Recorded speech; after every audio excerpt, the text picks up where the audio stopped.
At first, when you both go no contact, it can feel like the universe is holding its breath. You're sitting there with a silence that feels heavy, like it has weight on your chest, like it's pressing on every thought you try to distract yourself with. And you assume, because you're feeling pain, they must be feeling freedom. Because you're missing them, they must be forgetting you. But I need you to understand how this actually works, especially with an avoidant, because the beginning of no contact doesn't reveal the truth. It reveals the pattern. For you, silence feels like loss. For them, silence often feels like relief. Not because they never cared, but because closeness can feel like pressure to them, like responsibility, like emotional exposure. And when the contact stops, their nervous system finally unclenches. In the first phase, they breathe, they feel space, they tell themselves they needed it. They may even feel lighter because they're not having to manage anyone's expectations, not having to respond, not having to navigate emotions that make them uncomfortable. They fill the gap with distractions, work, friends, scrolling, anything that keeps the emotional volume low. And this is the part that can break your heart if you don't see it clearly, because while you're sitting there wondering if they care, they're often convincing themselves that distance means peace, that not talking means things are fine, that silence is safer than intimacy. And if you take that personally, if you decide their relief means you were the problem, you'll start shrinking again. You'll start bargaining with yourself. You'll start thinking you should have asked for less, needed less, wanted less. But you were never wrong for wanting connection. Their relief isn't proof you were too much, it's proof that they were overwhelmed by closeness. But here's what happens next. The relief doesn't last forever. Relief is not resolution. Relief is simply the absence of immediate emotional demand. And eventually the noise of distraction fades, and the silence starts echoing. There will be a night when they come home and there's no message from you. There will be a moment when they reach for their phone out of habit and realize there is no conversation waiting. There will be a small reminder, a place, a song, a time of day, and suddenly the quiet gets loud. Because when you both go no contact, the usual cycle is interrupted. There is no fight to blame. There is no chase to soothe them. There is no easy confirmation that you're still there. And that's when reality begins to catch up, slowly, quietly, like water rising in a room. And that reality is this: they start to feel consequences. Not dramatic consequences, not punishment consequences. They start to notice what your presence used to do for them, the comfort, the warmth, the emotional safety you brought, even if they didn't know how to hold it properly. They start to realize that the space they wanted also came with emptiness they didn't expect. And that's when their nervous system shifts from relief to uncertainty, because an avoidant can handle distance. But what they fear is permanence. They can handle stepping back, but what shakes them is the possibility that this time you might not be waiting. This time you might not be chasing. This time you might be moving forward. So if you're in that first stage and it feels unbearable, remember this: the beginning is not the ending. The beginning is their relief and your withdrawal. But the next part is the silence turning into a mirror for both of you. For them, it reflects what they lost. For you, it reflects what you were tolerating. And if you stay steady, if you don't break no contact out of panic, if you let the silence do its work, you give reality the time it needs to speak. Because when you stop reaching, you stop feeding the cycle. And that's when what happens next becomes inevitable. Either they face themselves and grow, or they fade, and you finally get the clarity that your heart has been begging for. When you both go no contact, something begins to happen inside you that you don't expect at first. Because you think the hardest part will be missing them, but the hardest part is actually meeting yourself again. In the beginning, your body feels restless, your mind feels loud. You keep reaching for your phone like it's a reflex, like your nervous system is trained to check, to hope, to search for a sign. That's because you weren't just attached to the person, you were attached to the cycle, the highs of a reply, the relief of a small message, the anxiety of silence, the rush of finally being seen for a moment. And when contact stops, you go through a detox, not just emotionally, physically. Your heart feels heavy, your thoughts run in circles, you replay conversations, you imagine what they're doing, you wonder if they're okay, you wonder if they miss you, and you keep thinking that if you just break the silence, you'll feel better. But listen, that urge is not love. It's withdrawal, and withdrawal is the body begging for the pattern it is addicted to. Then something shifts, and it usually happens quietly. One day you wake up and you don't feel the same panic. You still miss them, but you're not drowning in it. You still think about them, but your mind isn't sprinting. You start eating without that knot in your stomach. You start sleeping a little deeper. You start having moments where you laugh, and it surprises you because you thought laughter belonged to the relationship, but it was always inside you. And this is the detox, your nervous system recalibrating, your body learning what peace feels like without waiting for someone's mood. You stop chasing.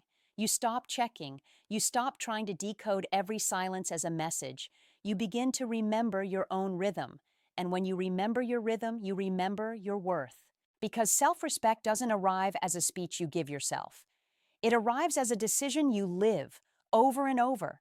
It arrives when you don't break no contact just because your feelings are loud. It arrives when you don't reach out just because you feel lonely at night. It arrives when you let the silence sit, not because you're trying to punish them, but because you're finally refusing to abandon yourself. You're finally choosing to be loyal to your own dignity, and that loyalty changes you. Your energy stops being frantic. Your presence stops being conditional on their attention. Your love stops being something you use to beg for connection. It becomes something sacred that you protect. And that is when your self-respect becomes louder than your longing. Longing says, I miss them, I want them, I wish this was different.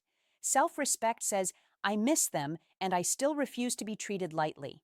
Longing says, maybe if I just send one message. Self-respect says, if they want to rebuild, they can come forward with clarity. Longing wants relief today. Self-respect wants peace for the rest of your life. And the moment that self-respect wakes up, you start seeing the relationship differently. You stop romanticizing what hurt you. You stop excusing inconsistency as their personality. You stop calling half-effort trying. You see the truth. You were giving a full heart to someone who was giving partial presence, and that doesn't make you foolish, it makes you human, but it also makes you responsible. Responsible for what you allow moving forward. This is why no contact is powerful, not because it makes them panic, but because it makes you clear. It takes your energy out of survival mode and puts it back into your life. It helps you detach from the illusion that love must feel anxious to be real. It teaches you that you can miss someone and still not chase them. You can care and still keep your boundaries. You can feel pain and still choose dignity. And once you reach that place, you stop being easy to pull back into the cycle because your peace has become too valuable and your heart has finally learned that real love does not require you to lose yourself to keep someone else close. When the silence starts to echo, they rarely come to you with bravery first. They come to you with safety. They come to you sideways. They come to you in a way that lets them retreat if it gets too real, because the avoidant nervous system is not built for direct vulnerability. It's built for control. So when the absence of you begins to feel uncomfortable, when the space they wanted begins to feel like emptiness, they don't usually send the message that would actually heal something. I miss you, I'm sorry, I want to talk. They test the door indirectly because indirect contact gives them a shield. It gives them a way to touch you without having to expose their heart. You'll see it in the little things. They view your story quickly. They like a post they never would have noticed before. They react with an emoji that carries just enough warmth to pull you in. They follow and unfollow. They reappear online at strange times. They send a meme, a song, a random question that could have been answered by anyone, and it's so easy to get pulled by it because your heart is not stone. Your heart remembers. Your heart still hopes. So a small signal feels like a confession. A view feels like longing. A like feels like regret. But listen to me, an indirect sign is not the same as direct effort. A test is not the same as intention. And your life cannot be rebuilt on hints. Why do they do this? Because indirect contact reduces the risk of rejection. If you ignore them, they can pretend they weren't trying.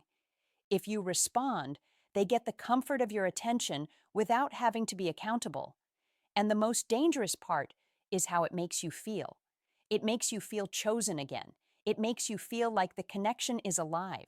It makes you want to open the floodgates, to finally say everything you've held back, to prove you're still loving, still open, still ready. But if you respond to indirect testing with full emotional access, you teach them that they can re-enter your life without maturity. You teach them that the door opens with the smallest tap. You teach them that your boundaries are negotiable when they appear with a crumb. This is where you have to hold yourself with strength and tenderness at the same time, because the goal is not to play games. The goal is to protect your heart from the same cycle wearing a new outfit. You don't need to punish them. You don't need to ignore them out of pride. You don't need to be cold. You just need to be clear. You need to respond only to what is real. If they want connection, let them choose clarity. If they want to rebuild, let them choose consistency. If they miss you, let them be brave enough to say it like an adult. Because if they are capable of healthy love, they will not be scared away by a standard. They will be guided by it. So when you see the indirect test, pause, breathe, ask yourself, is this an effort or is this a probe? Ask yourself, is this someone trying to repair or someone trying to relieve their loneliness? And then respond accordingly. If you respond at all, respond in a way that raises the bar gently. If you want to talk, I'm open to a real conversation. Notice how that doesn't chase them. It doesn't accuse them.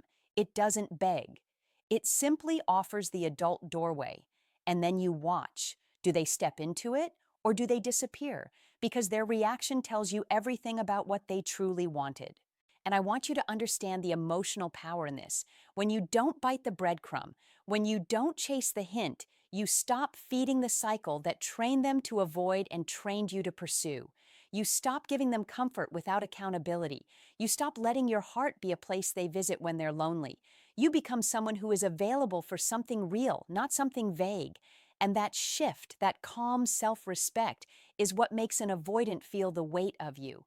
Not your anger, not your tears, your steadiness. Because when you both go no contact, the silence becomes a truth teller.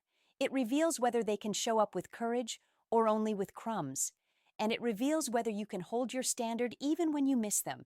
And if you can, you will never again be pulled by indirect tests the way you used to, because you will finally know you are not here to decode someone's fear.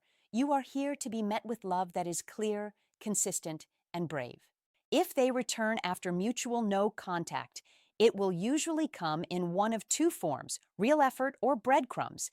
And I need you to hear that clearly, because your heart will want to treat any return as hope. Your heart will want to say, they're back, so it means they chose me. But a return is not the same as a rebuild. A message is not the same as consistency. A late night "I miss you" is not the same as a mature relationship. And if you don't learn to tell the difference, you will keep reopening your heart to the same pain, just in a different chapter. Real effort feels different. It doesn't feel like guessing. It doesn't feel like anxiety. It doesn't feel like you doing all the work while they offer just enough to keep you close. Real effort is clear. It has responsibility in it. It sounds like, I've been thinking about how I showed up. I'm sorry. I want to talk, and I want to do this differently. And then the most important part, they follow through. They don't disappear the next day. They don't go cold the moment emotions come up. They don't punish you with silence for having needs. They show consistency, not perfection, but steadiness. They make plans. They keep them. They communicate. They don't vanish. They don't just want access to you. They want to be accountable to you. And when you feel that, your body relaxes, not because you're finally being chosen, but because the connection is no longer built on fear and uncertainty. Breadcrumbs feel like the opposite. Breadcrumbs feel like a tap on the door without the courage to enter. Breadcrumbs feel like, hey, with no real intention. They feel like nostalgia without accountability. They feel like flirting without clarity. They feel like a short message that appears, pulls you back into hope, and then disappears again. Breadcrumbs are designed, sometimes consciously, sometimes unconsciously, to keep you emotionally available without requiring them to change. A breadcrumb says, stay close enough that I don't lose you, but not close enough that I have to grow. And if you're honest, breadcrumbs can be addictive because they give you a hit of relief, a moment of being seen, a tiny spark of hope, and then you're back in the waiting, back in the guessing, back in the anxiety, back in the cycle. This is why your standards decide what happens next, not their message, not their mood, not their temporary loneliness, your standards. Because standards are the difference between rebuilding and repeating. Standards are what protect you from mistaking attention for commitment. Standards are what stop you from calling almost a relationship. And your standards don't have to be aggressive, they don't have to be cruel, they can be calm and simple. I'm open to a conversation, but I'm not going back to inconsistency. Or, if you want to be in my life, it has to be with clarity and effort. That's it. No drama, no pleading, no arguing, just a boundary spoken with dignity. And then you let their actions answer you. If they rise to it, if they show up, if they stay present, if they are willing to be accountable, then you can move slowly, carefully, with your eyes open. You don't rush back into the old version of the relationship, you build a new one. You take your time. You watch their patterns. You let trust be earned, not given away because you miss them. But if they disappear when you hold your standard, if they punish you with distance when you ask for clarity, if they retreat the moment it becomes real, then you have your answer too. They didn't come back to build, they came back to soothe themselves. And I know that can hurt because part of you wants the return to be a love story. Part of you wants it to mean you were finally valued.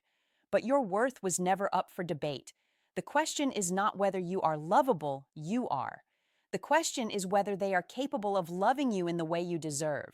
And the moment you let your standards lead, you stop confusing crumbs for care. You stop reopening wounds for temporary comfort. You stop being pulled by longing and start being guided by self-respect. Because the real win after mutual no contact isn't just that they return. The real win is that if they return to a version of you that will only accept what is real. The real win of mutual no contact is clarity, and I know that word can feel cold when your heart is hot with missing someone, but clarity is not cold. Clarity is peace. Clarity is the end of the guessing. Clarity is the moment your nervous system stops living on edge, waiting for a message, interpreting silence, decoding a mood. Clarity is when the fog lifts and you can finally see what you've been trying to love, what you've been trying to fix, what you've been trying to hold together with your own hands. Because when you both go no contact, it removes the noise. It removes the push and pull. It removes the quick fixes. It removes the temporary relief. And what's left is the truth. What they do when they don't have automatic access to you, and what you become when you stop chasing. At first, you think clarity means you'll get a clear answer from them, a message, an apology, a confession, a grand return. But most of the time, clarity comes differently. It comes through time. It comes through consistency or the absence of it. It comes through whether they show up with courage or whether they hover with crumbs. It comes through whether you feel calmer as the days pass or whether you keep spiraling because you're still addicted to the pattern. And this is why mutual no contact is so powerful. It doesn't just reveal them, it reveals you. It reveals how much of your love was love and how much of it was fear of being alone. It reveals how much you were tolerating.